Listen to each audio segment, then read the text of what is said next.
Welcome to a Foxy Tech Tips tutorial on reversing the scroll direction on Mac. If you find this video helpful, please consider subscribing to my channel and liking the video. Start by clicking the Apple logo in the top left corner. Choose System Preferences from the menu that appears.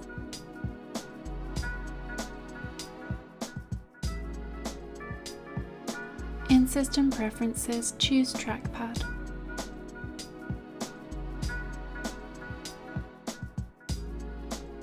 Select Scroll and Zoom at the top of the page.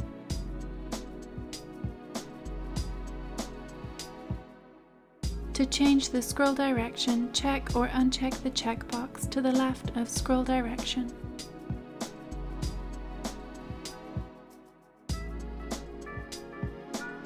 Your scroll direction has now been reversed. And that draws an end to this tutorial. Please like the video if you found it helpful and subscribe to Foxy Tech Tips for more Mac tips and tricks.